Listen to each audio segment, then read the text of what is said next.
Hello everyone, this is Precious Honey. Dito na naman tayo sa aking kusina today. Magluluto ako ng homemade siomai.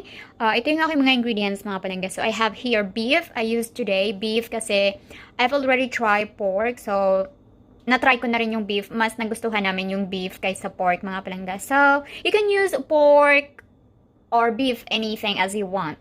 So meron akong wrapper dito. I have a garlic, carrot, onions, scallions, pepper, eggs. Meron ako dito ang beef cubes, optional lang din if you don't have it, so it's fine. And garlic salt, and I have my oyster sauce and sesame oil. So, yan lang ang aking mga ingredients. Very easy. Mahahanap nyo agad. Mabibili nyo kaagad sa mga supermarket. It's not hard to find out yung mga ingredients ng aking siomai. So, ayan, mag-start na tayo. I-combine lang natin all together and that's it. So, we just combine all the ingredients. Ayan, unahin ko yung aking pepper. Ayan. I think there's too many. Pepper.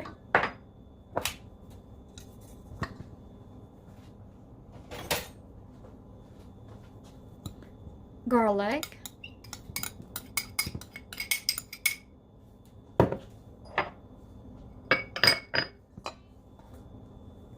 Yung aking onions.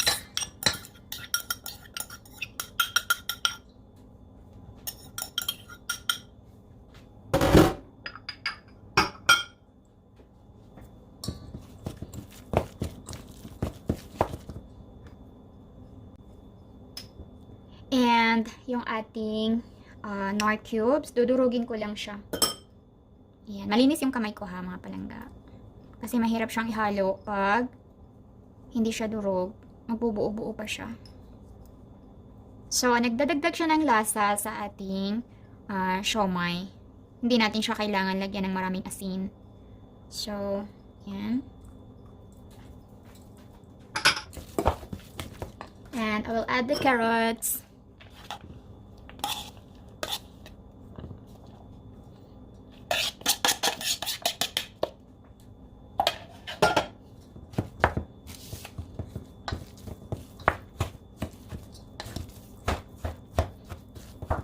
Ayan. And, isusunod ko yung scallions.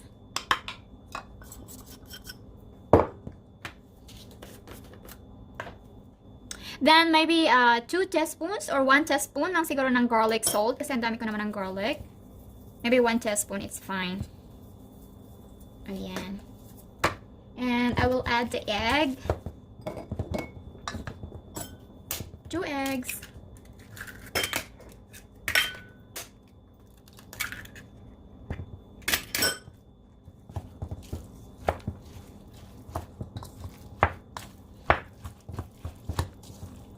And oyster sauce.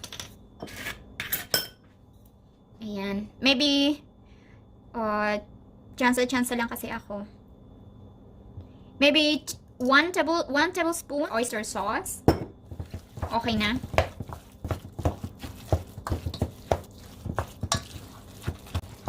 And sesame oil.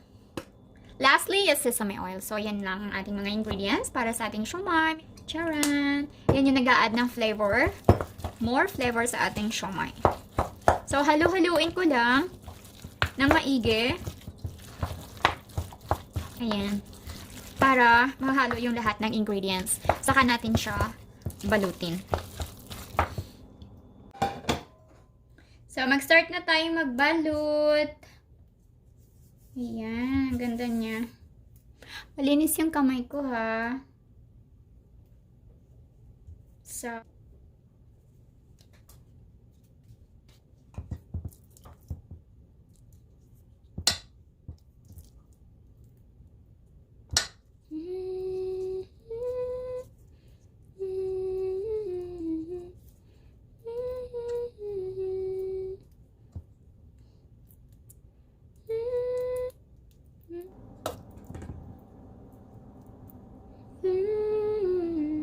ganyan lang, kadali, mga palangga. Ganyan, oh. Okay na siya. Pwede na yan. Kayo lang naman kakain. So, that's very easy, ang pagbalot. Ikayo na bahalang pailing-iling baga. Na humigpit siya. Kasi, Pag maluwag kasi siya, kailangan mo siyang idiin. Hindi ako makontento sa tinidor ay kutsara, kaya kamay na lang dinidiin ko. Para siyang parang masiksik siya ng maigi. Kasi kung hindi siya siksik, sasabog siya mga palangga. Shout out, Ma'am Nicole, si Siomai girl. Sa kanya, namin ito natutunan na mag-siomai. Aray. Kaya, lahat na kami napabili ng mga steamer. Lahat kami gumagawa na ng siomai. Nang dahil dito sa aming friend na si Ma'am Nicole. Isa din siyang YouTuber. At trending ang kanyang videos dito sa kanyang siomai. Naka 29k na ata siya. Tapos, trending din yung mang-inasal niya. Ikaw na talaga. Pinagpala. Sana maging daan itong siomai ko.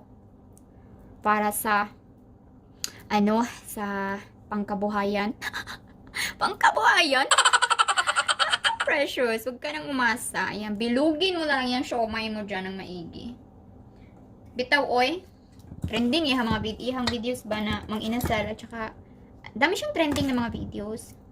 Tapos yung siomai niya rin trending din. Kaya, nang dahil sa pa-siomai niya, lagi kasi nagpapainggit yan sa group. Kaya magluluto ng siomai, iniinggit lang kami.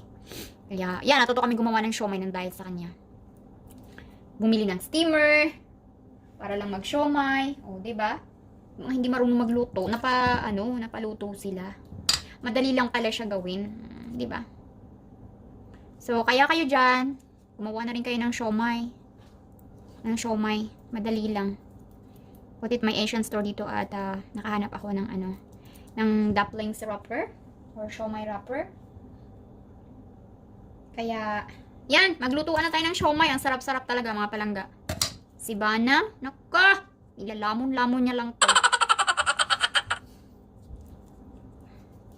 Alam niyo pag may camera, ang hirap magbalot Kanina na hindi ako ang bilis ko. Kailangan pa kasi siyang i-push para bumilo. Para hindi siya maluwag ba. So, yung iba, nakalagay na siya dun sa steamer ko. Papakita ko sa inyo mamaya kung paano ko siya ilalagay sa steamer. So, ganyan lang. Bahala na kayo magpailing-iling. Minsan, ang iba nga, diretso na, ginagano na agad. Parang ba. Kasi matitikom lang siya, okay na Basta mahigpit lang. Kasi lutong bahay, yung iba nga, kinukumot lang tawag doon, kinukumot. Yung iba nga, hindi na pinapaganda yung yung pagbalot. May nakita talaga ako ang ganda ng pagkabalot niya. Parang ganito, tas ganyan. Ayan. Pag umpisa kasi, mabagal ka pa.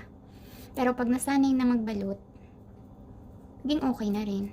Ayan. Kailangan kasi ganyan siya. So, kung kailangan mo ng pangbisita, gandahan mo yung pagbalot.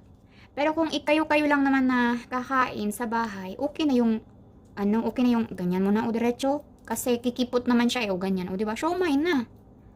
Wala nang paartihan sa pagbalot pag homemade lang naman. O diba, naporma din naman siya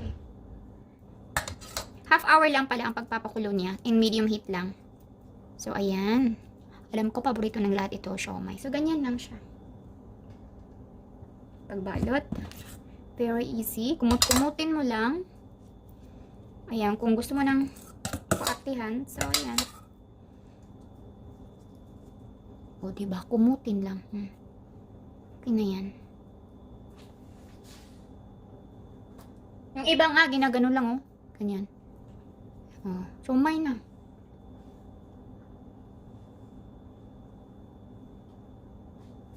So, ayan na yung ating mga nabalot. Ilagay na natin siya sa steamer, mga palangga. Meron na akong nalagay dito. Ayan. Bali, 2 layer.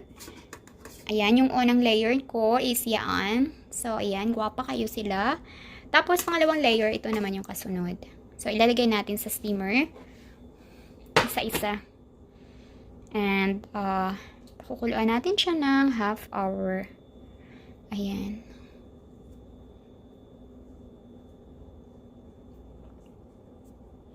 Ay, nalaglag.